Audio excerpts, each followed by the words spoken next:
Welcome to Real Estate Questions here at Dream Home, Tennessee, where we sit down and talk to experts about all things real estate, especially things most don't think about until the moment they wish they had. I'm Jeremiah Davis, Tennessee Realtor, and if you're looking for the benefit of experience and wisdom, you've come to the right place. Today we have questions for Shawn Rosson, owner and operator of Oh No Home Repair. Shawn is a handyman who specializes in property maintenance and punch list items that are a part of almost every real estate transaction. Small and large repairs are often not appreciated in terms of their actual worth, and it's a good idea to understand their true value before finding yourself under the pressure of a contract. You might also be surprised at how much trouble could be saved by regular, simple home maintenance. Welcome, Shawn, and thank you for joining us. What items should a home buyer prioritize when negotiating with the seller about repairs during a contract? I would look at it a little bit different as far as what they should prioritize. I looked at it as a real estate agent, and then I also encourage other people, buyers or sellers, to do it this way. Whenever the home inspector gives you the report, you look over it and you say, okay, I think these are important. And then once you've determined what you think is important, based on what the professional, the home inspector, is telling you, these are important items, and maybe get a quote or talk to somebody who's knowledgeable, and then try to negotiate a cash agreement. So down payment assistance is one way to do that. So you say, we're requesting $2,000 in down payment assistance. And the reason that I have always recommended that is when you get that cash payment, which is essentially a savings on cash as opposed to them paying you, you get to prioritize that after you move in. The rush is when you end up paying way too much money. That's interesting. And so you get rushed into that decision, and you have to realize as the buyer that the seller's also rushed into that decision. So if you ask for repairs, they may not be done correctly or to your satisfaction, and you would have been better off to have somebody do it yourself and to negotiate to get paid, basically to pay someone else down the road, someone you trust as the buyer. And it works on the seller's end as well. They don't want to have to deal with all that when they're selling a house. And so a lot of times you can come to a mutual agreement to say, this item is worth this amount of money. So a simple example would be a carpet. Carpet damage, carpet replacement is necessary. And so you say, okay, well, I'm going to go to a carpet company and I'm going to say, how much would it cost to replace this carpet or fix this problem? And they give you a quote, and you say, well, I would like this much in down payment assistance. And that way you can do that on your own timeline later. Sure, that's interesting. And what is especially interesting is how the priorities change versus when you're under the pressure of a contract versus when you've moved in and now maybe things don't seem as important, or they seem more important. Something that you would have given away in negotiations actually pretty important. Yeah, and you may say, it's really not that important to me, but you have a damaged carpet. I want to get it changed at some point, and then you end up negotiating a $1,500 cash to you, and then you say, okay, well, I'm going to keep that $1,500 and I'll put a rug over it, and push that down the road. Now, if it's necessary maintenance, I would just hire somebody to come and take care of it, or it might be something that you end up repairing yourself, and so you're paying yourself for the work. So as a buyer, it works very well. As a seller, it works well because most sellers are just want to see that closed date. Yeah. They just want to get to that date. Yeah. And speaking of the seller side, it's been said, and a lot of real estate agents run into this, where a seller's overpaying really, or at least a premium price just to get it over with. And there's a little bit of defensiveness that comes in because it's their house and they've maintained it. So what are some good tips for a seller who's negotiating home repairs during a contract? So again, I go back to, I think that negotiating for a specific amount, you just hand that over to the buyer and then call it a day. That is the best case scenario in in my opinion, as long as the money amount makes sense. You're giving up what it would cost without having to deal with anybody coming into the house, anybody fixing the house while you're trying to move out and while you're trying to get the buyer in the house.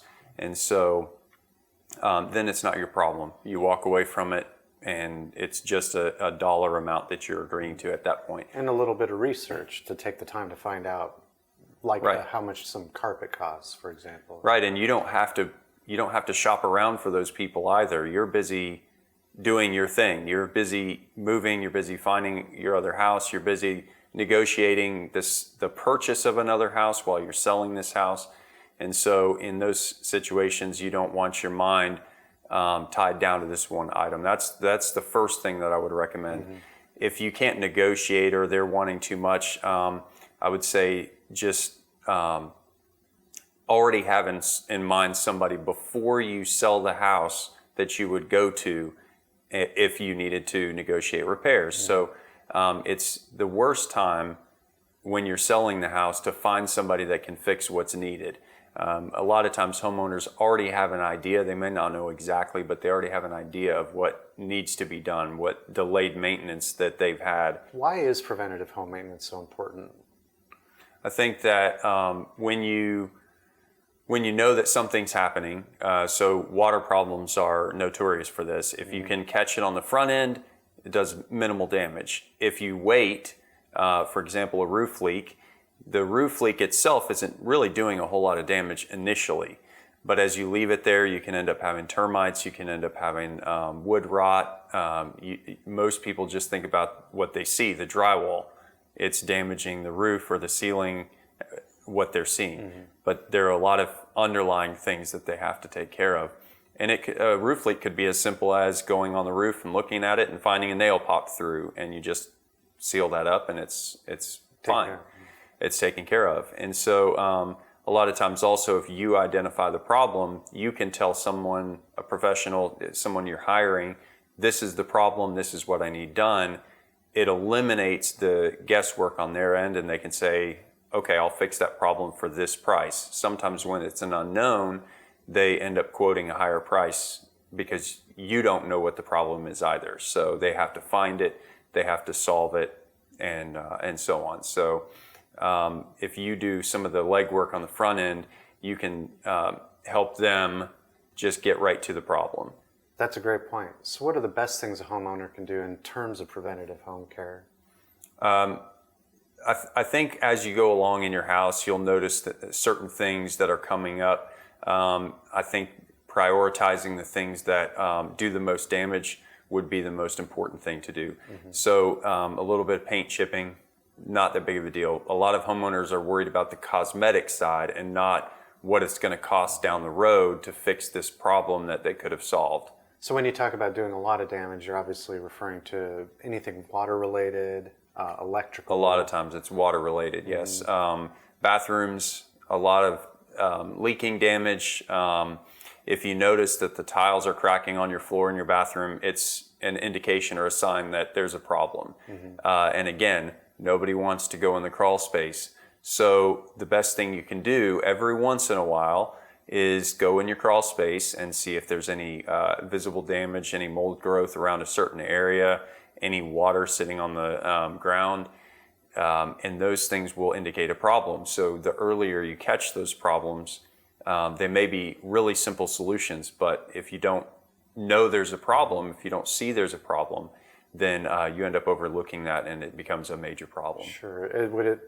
Would a crawl space be a place where you first notice a lot of these problems? Oh, sure. Everything, water especially, makes its way down even from a roof. Sometimes you'll see indications in the crawl space. Sometimes a roof leak will go straight down the wall into the crawl space as well. So sometimes it can get a little bit complicated with water issues, but if plumbing's coming through the floor, you can pretty much guarantee that that's what the leak is coming from. So you just identify where that water line goes to or drain line goes to and figure out the problem from there. And what about HVAC maintenance? Is that something that requires you sending out a technician on a regular basis, or is that something that you can kind of look at, or both? You can do both. It's recommended to do regular maintenance on your HVAC system, both for efficiency, but also just to make sure it's running long term. A lot of I think the average homeowner owns their house for 5 years and moves on. So people now in these current generations are less concerned about an HVAC system running for 15, 20, 30 years. I've seen them as long as 30 years, really. Wow. And they're still running perfectly fine. And that's an indication that they were maintained well throughout those 30 years. And in most of those situations, you have a one home, one owner situation. And so some of the routine maintenance that you can do for an HVAC system is change your filter. Make sure that the coils on the outside unit are cleaned. You can just run a hose over it. If you notice, in some areas it's worse than others. Some trees will put off cotton. I've seen a cottonwood tree. It'll get sucked in there and you just have to wash that out. Airflow is really important with an HVAC system. So why would you hire somebody to run a hose over your HVAC system? It doesn't make sense, right? So if you learn some of those things you can do yourself, you'll save yourself a lot of trouble in the long run. So also with an HVAC system, there are certain things that are, there's a learning curve to it, but they're very simple. So a capacitor on an HVAC system goes out fairly regularly, and it's a simple fix. You just go get another one, or you get one online, $13, and you fixed your problem. But you hire an HVAC professional to come in, and you're talking about, maybe $100, $200, depending on who you get coming in there, just to replace a part. That's very simple. Well, Shawn, thank you. Is there anything else that you'd like to add that you think is important?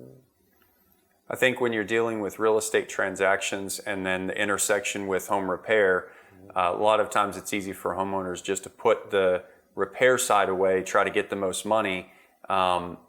Preparation is very important. Having certain things done so that a buyer will come in and look at the house and say, wow, this is the house that I want. Sometimes, like I mentioned with crawl spaces, those are neglected.